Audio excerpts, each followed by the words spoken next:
Hello and welcome to another side quest of mine that I do in this life. I have 3 things to say before I get into the content of today's video, so if you're not interested, I would say skip ahead maybe 5 minutes. That seems appropriate. I'll try to put like timestamps on here. I don't know how to do that. I don't even edit my own videos, so I can't tell you, but I'll try to figure it out. Just go to 5 minutes. So thing number 1, Desi, who was introduced to y'all in this prison series. We are on number 3 of 4. Sorry, we're a little behind. We have decided to make this a collaborative effort. Before it was just, hey, do you want to talk about this? I've seen her talk about it before. I said this is something people are interested in, that they asked me to talk about on this thing that I'm doing just for fun. And she said yes, and she is a very hard worker. She is a very wonderful person. She definitely has the power to change the world, and I believe that she is going to do just that. She has a podcast called Political Lemonade. I will put the link to that in the description of this video, and she gets it done. A lot of the times, she's like, hey, here is my voiceover for the next part, and I'm like, that I am the reason that this is so far behind. So, but yes, I guess I'm going to start taking this channel a little more serious. So yeah, I guess consistency. I think every a specific day of the week will upload. And I look forward to this collaboration going forward. So yay.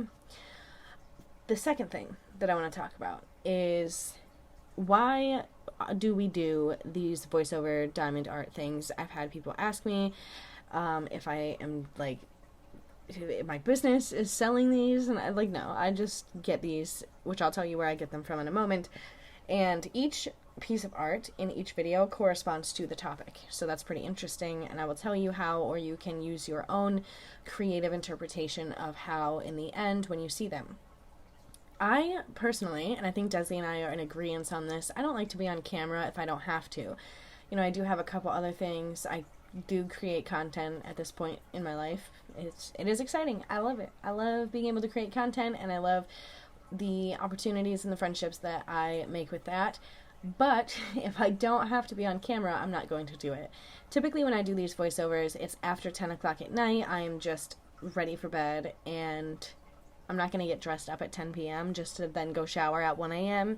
so I don't break out. It's just silly when we can just do this. So that is why. Because people have asked, if I'm selling them, I'm not selling them. They are all gifts. So that is that. The third and final thing. We will not, right now, or in the next 30 days, be talking about gun violence or gun control. The reason for that being, there's a lot of reasons for that.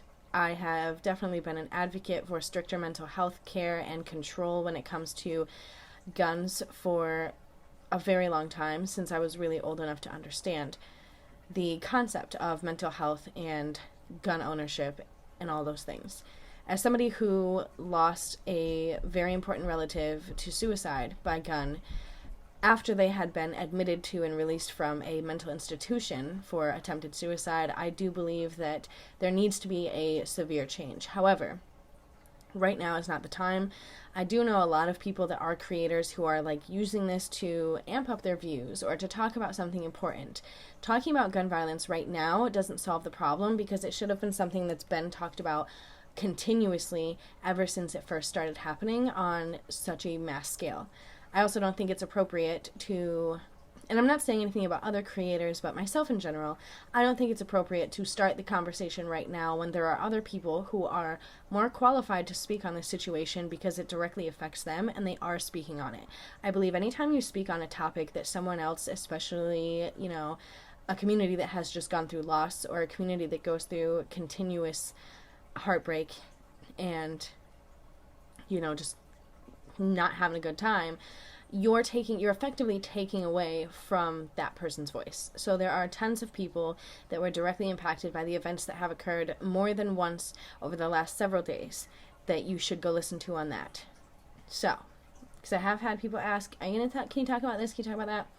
There needs to be stricter laws surrounding mental health and gun ownership. There needs to be stricter laws surrounding gun ownership, and that is where I stand on that, and I will not elaborate, and I do not owe you my elaboration. So, look at that, 5 minutes. We made it. So if you fast forwarded to the 5-minute mark so you could skip all of that, good on you. Today we're going to touch on recidivism, which I've briefly mentioned throughout this series. We're going to speculate as to why the recidivism rates are what they are and how we can possibly lower them, as well as why we would want to. You're going to want to stick around. If you're someone who is so pro-prison that you I implore you to please listen to this one video. It's not going to change your mind. My whole mission in life, I hate that word, is to not change somebody's mind, but maybe to make them see from another perspective and begin to understand or begin to do their own research extending beyond that. I do not know everything, and I cannot say that I know everything. Maybe someday I will, but right now I do not. So just stick around. Tell me what you think. Even if you think I'm being a liberal snowflake, let me know. Recidivism rate is defined as a measurement of the rate at which offenders commit other crimes, either by arrest or conviction baselines, after being released from incarceration. Basically, the rate at which people are returning to jail after being released. The United States has a 5-year recidivism rate of 76.6%. This means 76.6% of all people released from prison will return to prison for crimes that are different or similar from their original crime they were sentenced for after 5 years being released. Norway has one of the lowest rates at 20%. Rwanda has I'm probably saying that wrong and I apologize, a recidivism rate of 0% for genocide ex-prisoners and 6% for the general population, although I can't say it's the lowest because of incomplete reports that have been released. Why would recidivism be that high in the United States? Do you know? It's a simple answer, honestly. Failure of the prison system to rehabilitate. And that's what it comes down to. Prison systems do not rehabilitate. There's also a severe lack of R&R, or risk-need responsivity, which is just a model based on the idea that tailored treatment and control should be considered based on criminal justice risk, as well as criminogenic need factors, which I'll touch on in a little bit. United States prison systems make more criminals, or they make criminals where there weren't any to begin with, because let's be completely honest with each other here. A low-level marijuana charge can still land someone in prison, but it's legal in other states. A lot of the times, it's a drive across a state to another state, which sometimes is 14 seconds away, depending on where you live. And it's legal there, but it's illegal where you are. So are they truly a criminal? Or are some of these people a victim of laws that were established with no clear reason or justification except for financial considerations? To touch on criminogenic needs, these are basically just factors in an offender's life that are directly related to recidivism. There are 8 primary factors related to crime. Those are antisocial behavior, criminal thinking, criminal peers, dysfunctional family, employment and education, leisure and recreation, and substance abuse. Obviously, those in part or collectively will contribute to the risk factor of someone reoffending. And this is why systems like Norway, where an individual is kept away from specific potential triggers with the loss of liberty, but guided in life-based skills, is vital for reducing crime and lowering the return rate. This type of model, such as the R&R model, would consider a plethora of things. Right now, the current style is to go to jail, sit in jail, eat shitty food, play outside when you're told, and maybe you can take a GED class here and there, or a college course. The R&R model would consider risk or the likelihood that an offender will commit another crime. Risk factors, specifically static risk factors such as criminal history. So a static risk factor is something that does not change. Your criminal history doesn't change. And dynamic risk factors like employment. Needs, criminogenic needs, which we touched on, but also non-criminogenic needs, which are areas that aren't directly related to returning to prison, like homelessness or low self-esteem. Does somebody with low self-esteem have a higher risk of returning to prison after they're released? Does someone who is chronically homeless have a higher opportunity or a higher chance to return to prison? And responsivity, which is a targeted method of teaching based on an individual's learning style. General responsibility would be more skill-based and cognitive behavioral-based to change behavior, whereas specific responsivity would be specific to things like mental status, gender, and cognitive ability. There are already several tools used for R&R, including Correctional Offender Management Profiling for Alternative Sanctions, or COMPASS, Level of Service Case Management Inventory, LS- whatever you want to call it, CMI, Post-Conviction Risk Assessment, which is PCRA, the Ontario Domestic Assault Risk Assessment, or ODARA, and the Violence Risk Appraisal Guide Revised, ORAS. Honorable mentions do include the Ohio Risk Assessment System, Pretrial Assessment Tool, Community Supervision Tool, and Risk and Needs Triage. I've said a lot of words. And if you're like, well, we don't need to put these things into practice, giving them their own method of treatment sounds pretty communist to me. So what we're going to do now is we are going to actually read from the Trump White House archives. I do know that a lot of people are really split down this middle. Am I a fan of Donald Trump? Absolutely not. Okay? But I'm able to use my big brain and see beyond red and blue, right? Left and right. This guy, that guy. So yes, I'm going to give credit where it's due. And this is definitely something that was interesting to me, especially looking into it. The specific conversation concerning recidivism in May 2018 deserves to be read out as it was written, okay? The first thing I want to touch on from this 30-page report is that there is great variation in the effectiveness across programs, such that reallocation of budgets from poorly to well-performing programs may both lower spending and improve results. In addition, CEA finds evidence that certain individual programs can reduce crime as well as reduce spending by lowering long-run incarceration costs. Programs that save at least $1 in crime and incarceration costs for every dollar spent are deemed cost-effective.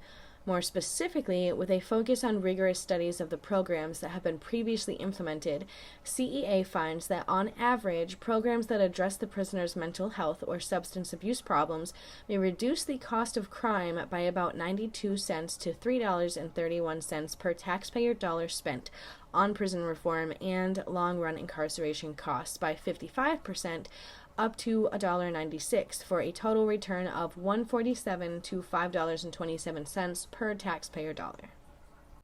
Continuing on, the large social costs of crime are partly attributable to the high probability that prisoners exiting state and federal facilities will commit crimes after leaving prison. More than 3/4 of state offenders are rearrested within 5 years of release, which is from the Bureau of Justice Statistics 2016, and approximately 50% of released federal prisoners will be rearrested, according to the United States Sentencing Commission in 2016, within 10 years of release. It continues on to say, thus, efforts to reduce the recidivism rate for former prisoners could substantially lower the burden of crime in the United States. To address the high cost of crime, the Trump administration has released principles on prison reform and reentry programs, aiming to improve successful reentry into society and reduce recidivism. The administration intends to enact policies that evaluate existing incentives for reentry program participation and develop improvements that tie successful program completion to incentives while incarcerated. Evaluate and implement evidence-based recidivism reduction and reentry programs to promote the successful reentry of federal inmates. Ensure all inmates have access to recidivism reduction programs that meet their needs by enhancing tools to reduce existing risk. Expand inmate access to work programs to enable all eligible inmates to gain job skills that prepare them for successful reentry from prison. Evaluate and facilitate public and private partnerships aimed at improving employment opportunities for inmates before and after their release. Prioritize funding and support federal programs that have proven to be effective at reducing state prison recidivism. These principles focus on improving the lives of all Americans by using government resources to reduce crime, enhance public safety, and increase successful reentry of former prisoners, while avoiding taxpayer dollars going to waste on inefficient programs that do not meet their defined objectives. This report focuses on recidivism. In the following analysis, recidivism is defined as reincarceration, I almost said reincarnation, for the purposes of calculating return on investment. 4. This report assesses the total return on prison reform investments aimed at reducing recidivism according to the Trump administration's principles stated above. Prison reform, if properly designed and implemented, could lower spending and reduce recidivism in 2 ways.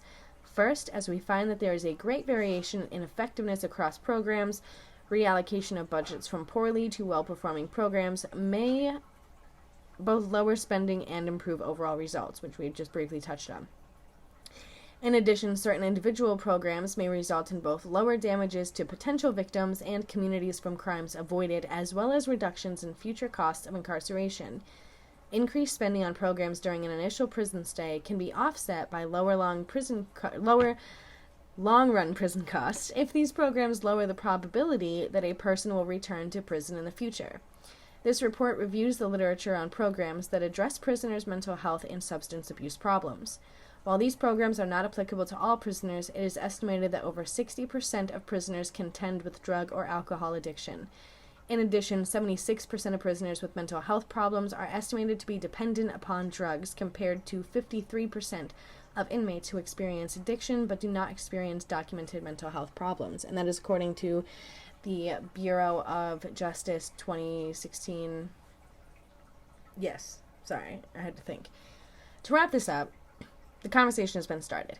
We should want to reduce recidivism not only because it will reduce incarceration cost, but to reduce crime rates, to build solid family structures that break patterns, and just provide a safe and secure future for all generations. I think that this conversation of, well, they're just a criminal, especially one that takes place in goddamn Western motherfucking New York, because y'all know who you are, it's disgusting. It's honestly disgusting to hear people that I know have gotten in their cars after a long night at the fucking bar and drove home way, way past the limit that they should have and broke laws that, I mean, we all have. For them to sit there and pass judgment on somebody for something that's literally almost not their choice. It bothers me a lot, which is why I'm going to swear about it. And if that offends you, I'm sorry, not really. The conversation needs to shift from blaming the prison systems to blaming the systems that put people there in the first place. A lot of the times, instead of getting the correct care that people need, because therapy and intervention is so expensive without the proper insurance, and insurance in and of itself is expensive, so it's an endless cycle of what can we afford to not pay for this month.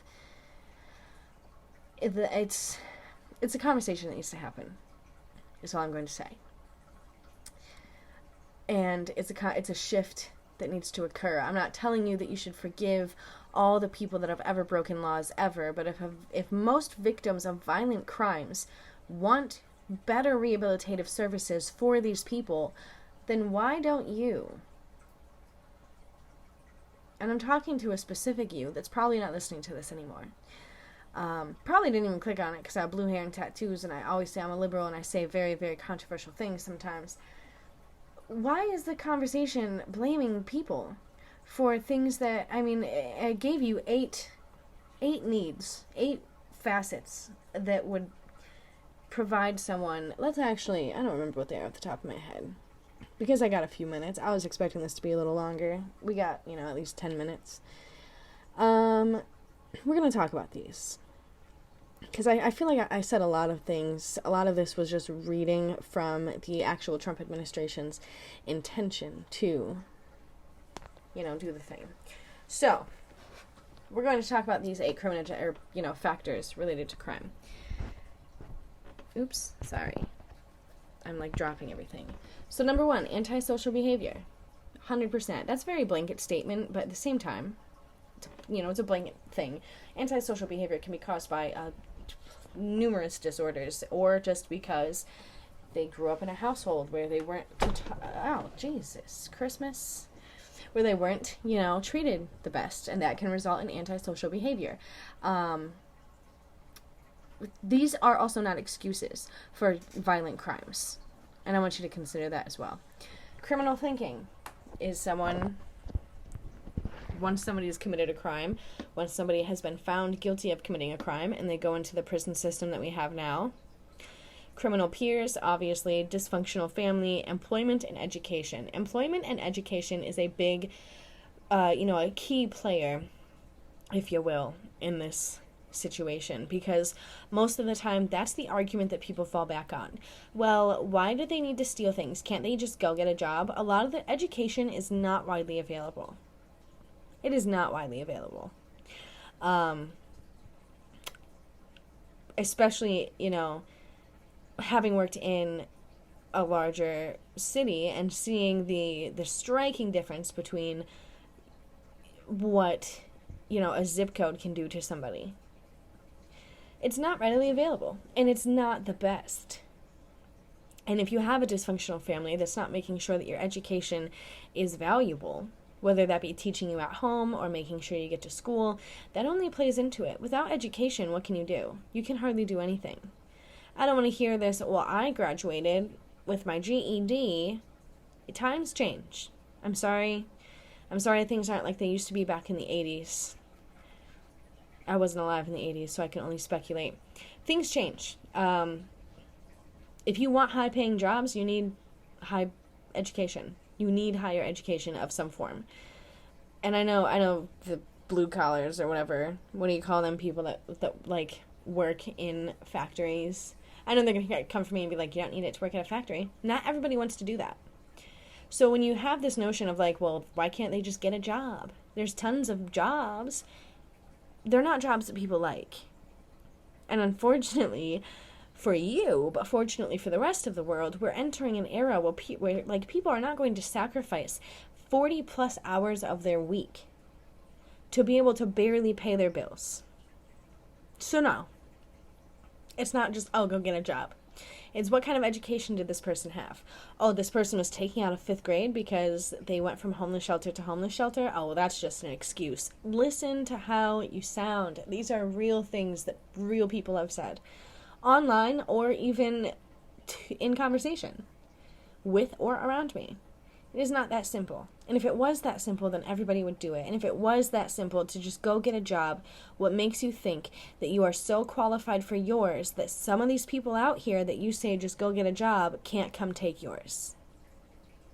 Because I know people that have lived on the streets that have had more than enough education, but were unfortunately in a shitty situation, whether it be a loss of a job suddenly or a traumatic family event. This all comes back to a lot of things, but the root of all of this is mental health education and making sure that people understand the importance of mental health. Your mental health and mental clarity is just as, if not more important than your physical health. I don't want to go on a tangent, but it's really bothersome. It's bothersome to know that, and especially working at a DV shelter and different homeless shelters, seeing kids come in there, 8, 9, 10, maybe 15, 16, and just knowing the kind of life that is already paved out for them. And then knowing that there's people out there that are going to make them feel even worse when these people are on the streets in boxes, if they can even have one. If it hadn't rained today and their box didn't disintegrate, there's someone on Facebook saying, well, I beat the odds. So, okay, congratulations, you beat the odds. What are you doing to help them? Nothing. It's frustrating. Anyway, I don't want to take up too much of your time. I don't want to get too emotional on this. It is sad.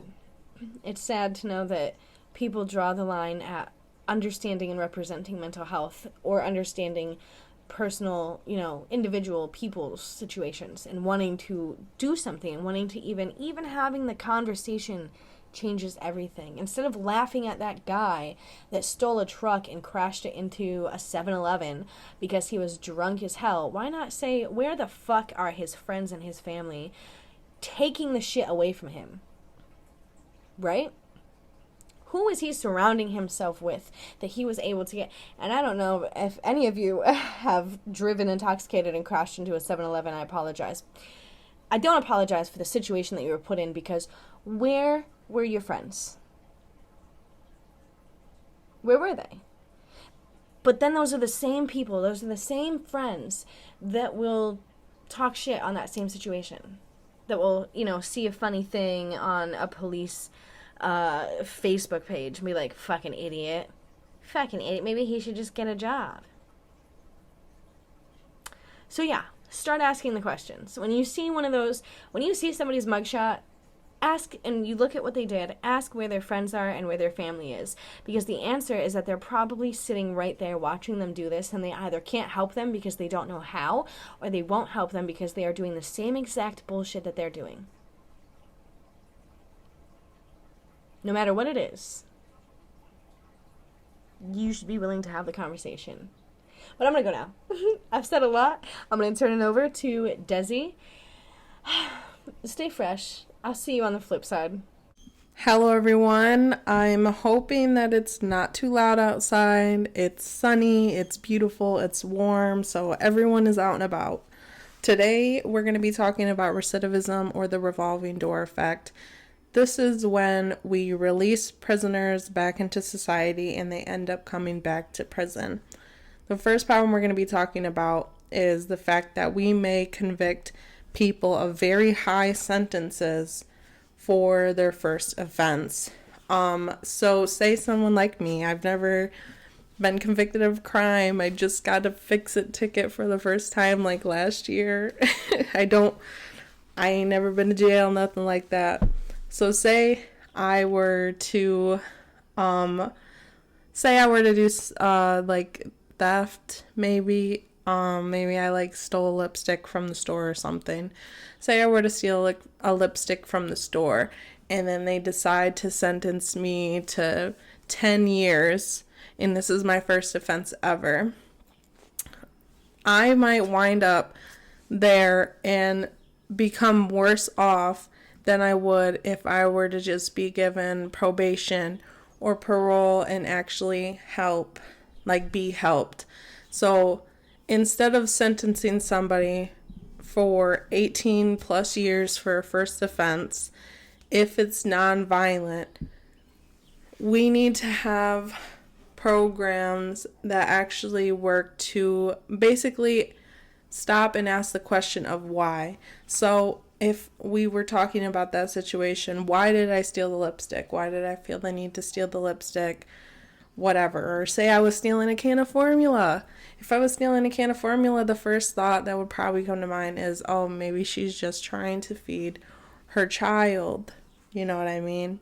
So instead of just sentencing somebody based off the crime and saying, well, you did it, so we're going to sentence you to this, criminal behavior needs to be treated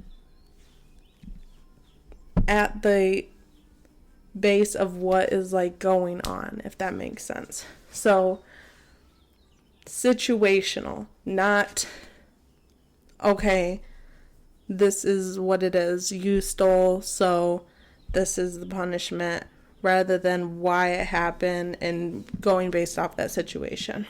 So on top of it, the worst outcome that comes from something like this, especially if you are sentenced when you are younger, you end up leaving with no education, no GED, no discipline, and no help so that you don't come back. Not to mention that going to prison is going to have people involved with other criminals.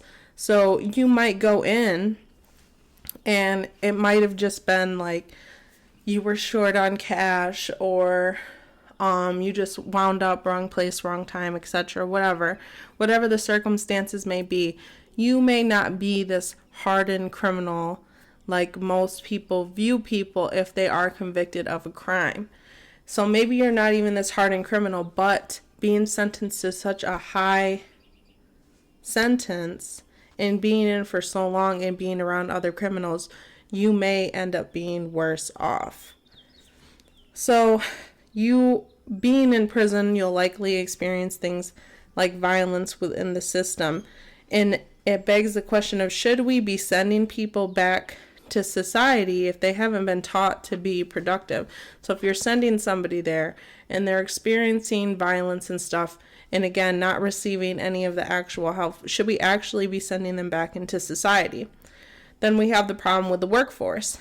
Because if they were previously working and they were paying taxes and they were taking care of a family, and then they get out and they try to do those things, once they get out, they become even more unable to. Because now they are unable to get a job. They aren't able to vote. I mean, there are 6 states that have laws against felons receiving SNAP benefits, which I honestly never even knew. I mean, I knew that things can be difficult for felons as far as getting a job and stuff, but I didn't realize that there were actual laws against convicts so that they are unable to receive things that are going to help them. I mean, we spend, I believe it was $100,000 per person to hold them for 3 years. So say we take one person, sentence them to 18 years. We, taxpayers, we are going to be paying like $600,000 for one person to be held there. And I mean, how can we honestly say that, okay, yes, let's spend $600,000 on one person to sit in jail that long, especially if they are convicted of a nonviolent crime, instead of let's rehabilitate them, let's analyze why they did what they did, and let's try to figure out what we can do to make them better and help them when they are released back into society. They should have access to things such as SNAP benefits. I mean, it's even often difficult for them to get things like life insurance and health insurance. So especially if you have a criminal record that's linked to a drug charge, this is basically having people be punished twice. You know, time served is what we consider to be the actual punishment, and they shouldn't be getting punished twice. If you've already served your time, why are you being told you cannot receive SNAP benefits? Okay, I get it. It's always the thing of, I don't want my tax dollars being used to feed a criminal. Well, it already is. When they're in prison, you're already using your tax dollars to pay for somebody that has committed a crime to eat. So why not help them when they're actually out in society, especially if they're working to get a job? Why are we having people with non-violent offenses have to mark off on their job application, hey, yeah, by the way, I was convicted of a crime, and then have these employers see that one little check mark and immediately just decide right then and there, I'm not hiring this person? That's not okay. If people are taking the steps to do what they're supposed to do and re-enter society and become the idea of a model citizen, why are we punishing them again? Why are we stopping them from doing the things that we want them to do in the first place? Why are we making it harder? 76% of all criminals return to jail within 5 years, and I believe it was 67% within 3 years. This number is too high, way too high. In places like Norway, which I get it, Norway is a lot smaller than us, blah, blah, blah. But it's just the point that they use an entirely different method than us. Many other countries just have a different form of prison than the United States in general. Their recidivism rate is at 20%, and ours is at 67%. That's way too high, extremely high. We should not have literally almost 100% of people that are incarcerated coming back. We are obviously doing something wrong. If I told you, hey, yeah, I'm going to perform your heart surgery, right? Or I'm going to try to fix your leg, or I'm going to try to recorrect your arm because it's broken. I'm going to give you this medicine that's supposed to help with say you have a pneumonia. But anything that I do for you medical wise, it only has about, like a 30% chance of actually working. Are you going to take those chances? I'm sorry, but if I only got like a 30% chance that you ain't gonna kill me operating on my heart, I'm probably not gonna take those chances. I'm probably not. Maybe if it was 70%, I would take those chances. But 30% that it's gonna be a success, 30% that this medicine's even gonna work, I'm not liking those numbers. So why are we accepting them when it comes to making sure that people that commit crimes don't commit them again? Why are we accepting that? That doesn't make sense. Many prisoners see jail as a saving grace. This isn't for me to say that jail is, good, because the whole point is that there are things that we are doing correct, but there is a lot that we are doing wrong. But the people that do see jail as a saving grace are those that also have spent time there, and they have acknowledged what we could do to make it better.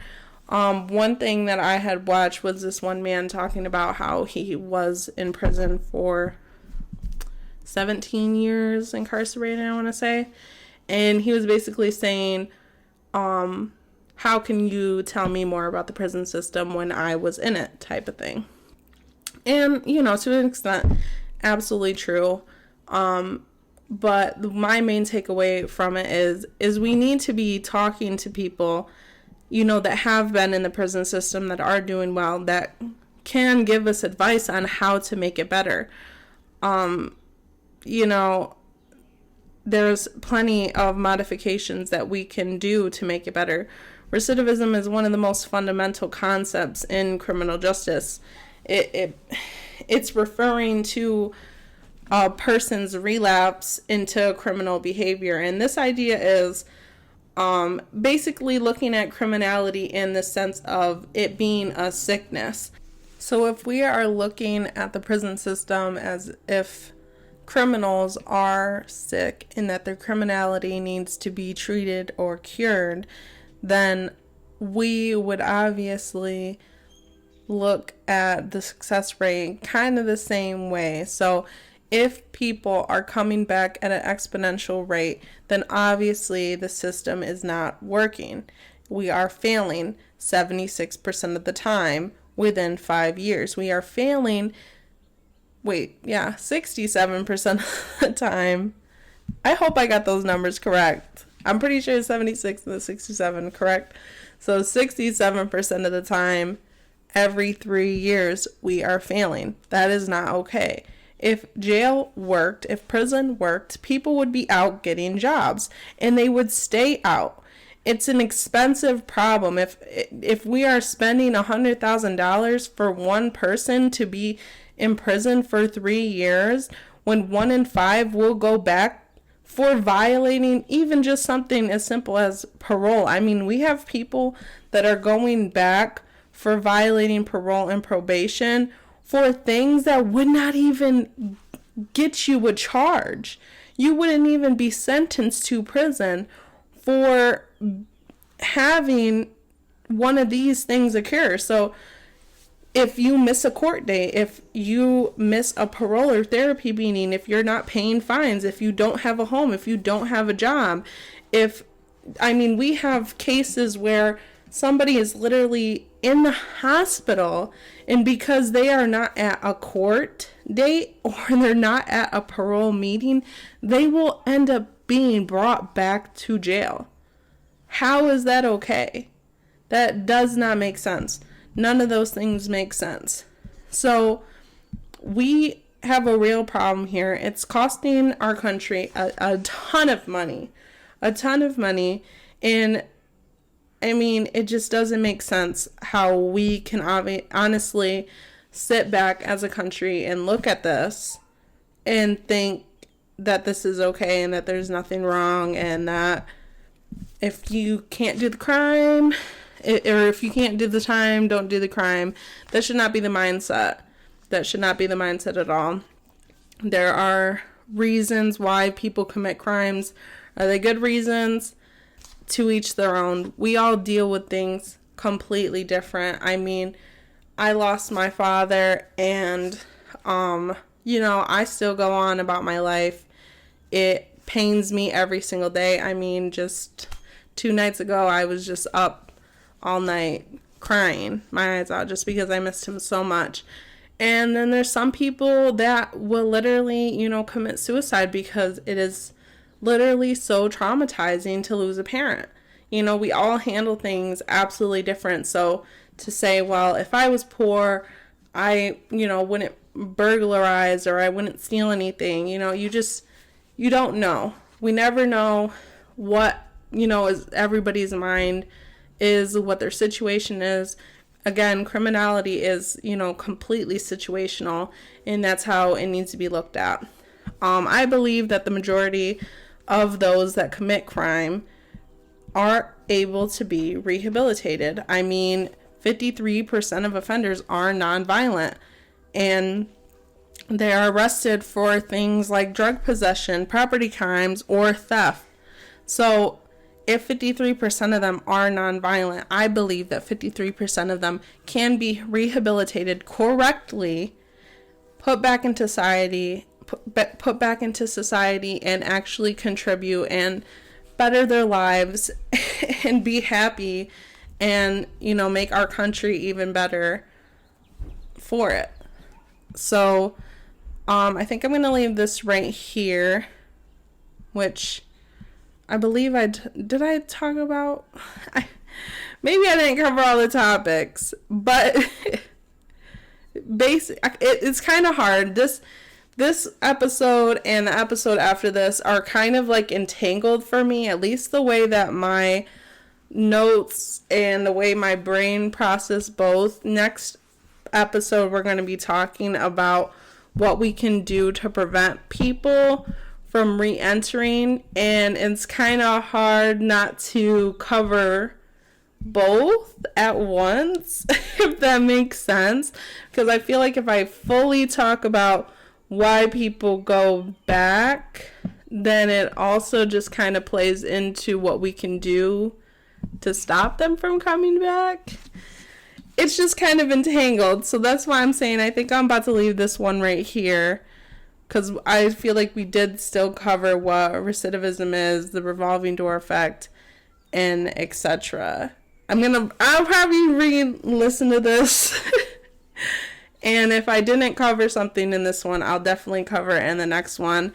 And I'm thinking about doing a podcast on this same topic, kind of covering all of this entire series, but in just like one shorter segment. But this one is going to be the one that's like full of every last fact that you could possibly imagine and 2 different perspectives, which is even better. So I'll see you guys in the next one. I hope you enjoyed. I've been enjoying this so much. I'm so grateful for this opportunity. And yeah, bye. Yeah, yeah. Yeah. Yeah. Yeah. Today I woke up with blood on my hands. I guess last night, mama, I killed a man. Today I woke up with blood on my hands. I guess last night, mama, I killed a man. He was breathing on me like I give a fuck. I ain't no killer, mama. I ain't no dog, but if I get cornered, then I gives it up. I have no gun. I had no luck. All I had was my bare hands, they're covered in blood. I've been dreaming about suicide ever since. I can't get the images out of my head. I can't get it out of my head. Today I woke up with blood on my my hands. I guess last night, mama, I killed a man. Today I woke up with blood on my hands. I guess last night, mama, I killed a man. I was fucking his bitch, and I understand that he was trying to prove something, but he did not plan. That the man he would test this time was his last. First grab, then a gasp. He was gone in a flash. Today I realized that I am a beast, like a dragon Loch Ness, but I ain't got no leash. I've been dreaming about suicide ever since.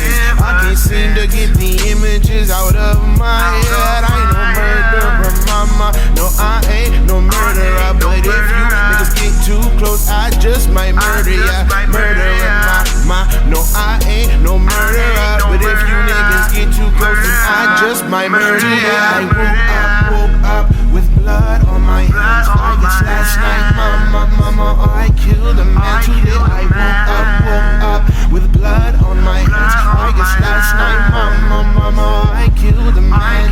Blaze a blade to my life. Take a trip into the night. If you see that the devil has taken over me. Raise a blade to my life. Take a trip into the night.